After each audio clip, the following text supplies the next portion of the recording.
So in this next update, one of the main additions is got a unit inventory that's working now with a item class that is going to have a bunch of different derived classes inherited from it. So there'll be one for a weapon class, armor class. There'll be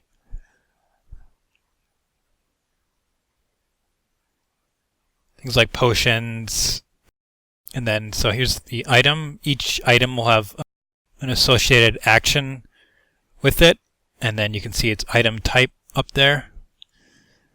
These are basic properties, the items.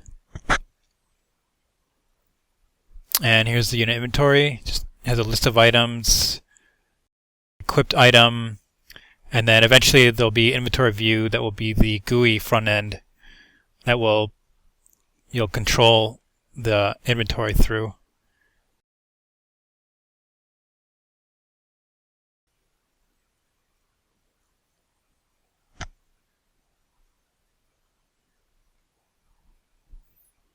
And so here's in the unit class, and there's just a reference to the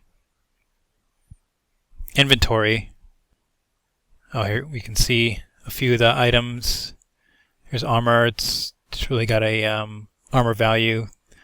The weapons have different weapon attributes and basic weapon damage and range. So back over here in the unit just has a reference to the inventory, and then through the inventory pulls through different properties of the items.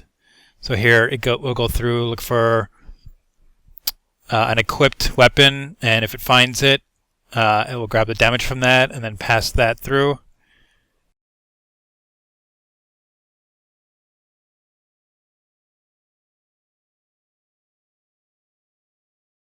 And that's the SkillCheck, which is basically, if you're playing a physical game, the point where you'd roll the dice and then add up all the modifiers for attack bonuses or whatever.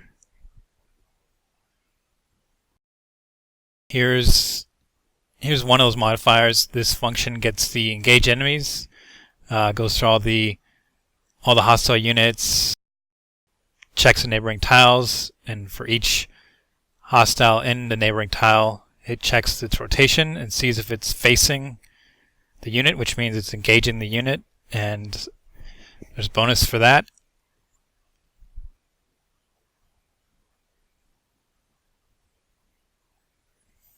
So I can see some of the additions here. So it's just a modified move to make this video go faster. So this knight is going to move up right in front of this big guy, and you'll see he'll rotate before the attack. The attack hits. You can see all the stats below. He got a +2 because of the sorceress behind him. Weapon damage was 2, passed through by the sword.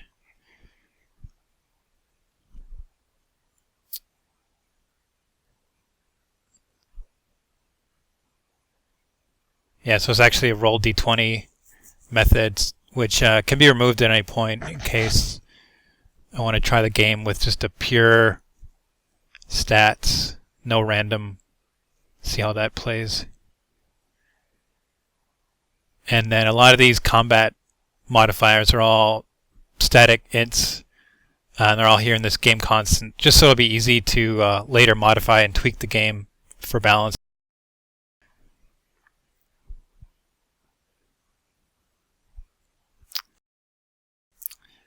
All the attack synchronizations are all done using the AnimationEvents. So here on the knight attack, there's just a hit function that gets called. And first we grab the enemy's animator, and then we pass this enemy attack function back, and right now they're just a get hit animation that will play, but in the future we'll pass in the outcome from the attack, and then there'll be different animations, whether the enemy actually does get hit, or whether maybe they block or they dodge. So if they get hit. And besides that, there's just been a lot of cleanup of the old turn-based toolkit stuff. Like all the hexes are gone.